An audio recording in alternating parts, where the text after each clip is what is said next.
కశ్మీర్ నుంచి కన్యాకుమారి వరకు దేశం అభివృద్ధి వైపు దూసుకెళ్తోందన్నారు ప్రధాని మోదీ. అన్ని వర్గాలకు సమన్యాయం చేస్తున్నామని తెలిపారు. మరోవైపు దేశంలో నిరుద్యోగం పెరగడానికి కారణం బీజేపీ అని విమర్శించారు కాంగ్రెస్ చీఫ్ మల్లికార్జున ఖర్గే. పేపర్ లీక్లతో పరీక్షలు నిర్వహించి రద్దు చేస్తోందని మండిపడ్డారు. ఢిల్లీలో సంక్రాంతి సంబరాలు ఘనంగా జరుగుతున్నాయి. కేంద్ర మంత్రి కిషన్ రెడ్డి నివాసంలో సంక్రాంతి వేడుకలు జరిగాయి. వేడుకలకు ప్రధాని నరేంద్ర మోదీ హాజరయ్యారు. సంబరాల్లో ప్రధానితో పాటు సినీ రాజకీయ ప్రముఖులు పాల్గొన్నారు. లోక్సభ స్పీకర్ ఓం బిర్లా, కేంద్ర మంత్రులు, ఎంపీలు అటెండ్ అయ్యారు. వీరితో పాటు చిరంజీవి, పివి సింధు సంక్రాంతి సంబరాల్లో పాల్గొన్నారు. ఆవాహయామి మేనో భూయిష్ఠాంతే నమభుక్తిం విధేమా తైలధారాం సమర్పయామి ఈశ్వరం ధ్యాయామి యజ్ఞేశ్వర జ్వాలాం సమర్పయామి నమః. కాశ్మీర్లో గతంలో ఎప్పుడూ లేని విధంగా అభివృద్ధి జరుగుతోందన్నారు ప్రధాని నరేంద్ర మోదీ. శ్రీనగర్ ప్రజలు ఇప్పుడు స్వేచ్ఛగా బయట తిరుగుతున్నారని చెప్పారు. గతేడాదిలో జమ్మూ కాశ్మీర్కు 2 కోట్లకు పైగా పర్యాటకులు వచ్చారని చెప్పారు. జమ్మూ కాశ్మీర్ గాందర్బల్ జిల్లా సోన్మార్గ్ ఏరియాలో కొత్తగా నిర్మించిన జడ్మోర్ టన్నెల్ ప్రారంభించారు మోదీ. सोनमर्ग टनल देश को आपको सौंपने का मौका मिला है. जम्मू कश्मीर की, लद्दाख की एक और बहुत पुरानी डिमांड आज पूरी हुई है. वादा करता है तो निभाता है. और जब मैं सोनमर्ग टनल की बात कर रहा था, हमारे लेह के लोगों की जिंदगी भी बहुत आसान होगी. मुझे खुशी है कि इस टनल का काम हमारी ही सरकार में पूरा भी हुआ है.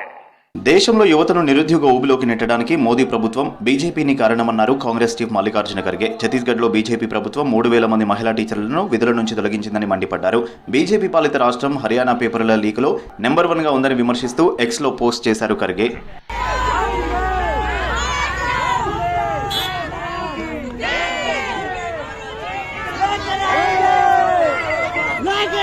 నక్సలిజం ప్రభావితమైన ఛత్తీస్గఢ్లోని బీజాపూర్, బస్తర్ హాస్పిటల్స్ లో అడ్మిషన్లు పెరిగాయన్నారు బీజేపీ చీఫ్ కేంద్ర మంత్రి జేపీ నడ్డా. 4.3% అడ్మిషన్లు పెరిగినట్లు చెప్పారు. 67.8 లక్షల మందికి ఆయుష్మాన్ భారత్ లో కవర్ అవుతాయన్నారు. ఆయుష్మాన్ భారత్ లో భాగంగా వారిని కేంద్రం ఆదుకుంటుందన్నారు Nadda. Anybody of any age, of any gender, of any caste, of any financial background, of any social status, उसको 5 लाख रुपए का हर साल हेल्थ कवर दिया जाएगा. इसका व्यवस्था की गई है. इसको हमको, और इसमें लगभग 6 करोड़ लोग हैं. ఢిల్లీ ప్రజలకు కేజ్రీవాల్ ఎన్నో ప్రశ్నలకు సమాధానం చెప్పాల్సి ఉందన్నారు కేంద్ర మంత్రి హర్దీప్ సింగ్ పూరి. ఢిల్లీలో ఆయుష్మాన్ భారత్ ఎందుకు అమలు చేయడం లేదని ప్రశ్నించారు. ఎమ్మెల్యేల్లో ఎవరు సీఎం అవుతారో కేజ్రీవాల్ చెబుతున్నారు కానీ ఇప్పటి వరకు ప్రజలకు ఏం చేశారో చెప్పట్లేదన్నారు. ఆప్ అంతా ఒక ఫేక్ ఫ్యాక్టరీ అని విమర్శించారు హర్దీప్ సింగ్ పూరి. तो आप अपने शीश महल में भी इनको रोज दिखाइए कि आप मेरे जैसे बनिए, देखिए आप कहां रह सकते हैं. कम से कम इनको प्रधानमंत्री आवास योजना का एक आवास तो दिलवा दीजिए. आप इसमें जो गारंटीज दी हुई हैं, मैंने तो कल एक प्रेस कॉन्फ्रेंस के दौरान 10 गारंटीज गिनवाई और मैंने कहा ये बताइए इन 10 गारंटीज में आपने क्या किया. और अभी जो सीएजी की रिपोर्ट, जैसे हम बात कर रहे हैं, अभी वहां चल रही है हियरिंग. 2020 और 21 की जो सीएजी रिपोर्ट्स है उस जमाने की, आज तक ये इन्होंने फाइल ही नहीं की. ఢిల్లీలోని కల్కాజీ నియోజకవర్గం నుండి అసెంబ్లీ అభ్యర్థిగా నామినేషన్ వేశారు సీఎం అతీషి. ఆప్ నేత మనీష్ సిసోడియాతో కలిసి నామినేషన్ పత్రాలను దాఖలు చేసేందుకు భారీ ర్యాలీగా వెళ్లారు అతీషి. నామినేషన్ కు ముందు కల్కాజీ ఆలయానికి కాళీమాత ఆశీర్వాదం తీసుకున్నారు. కల్కాజీ ప్రజలకు తాను ఎప్పుడు అండగా ఉంటానన్నారు. एक तरफ काम की राजनीति है, दूसरी तरफ गाली गलौज की राजनीति है. एक तरफ आम आदमी पार्टी है जो काम पे वोट मांगती है, दूसरी तरफ भारतीय जनता पार्टी है जो गाली गलौज करती है. मुझे लगता है कि दिल्ली के लोग बहुत समझदार हैं. उनको पता है कि उनको काम करने वाले नेता चाहिए.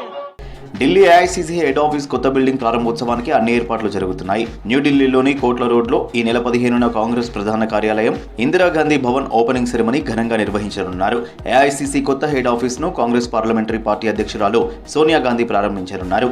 ఏఐసీసీ చీఫ్ మల్లికార్జున ఖర్గే, లోక్సభలో ప్రతిపక్ష నేత రాహుల్ గాంధీ, వయనాడ్ ఎంపీ ప్రియాంక సహా కాంగ్రెస్ పాలిత రాష్ట్రాల సీఎంలు, పార్టీ అగ్రనేతలు హాజరు కానున్నారు.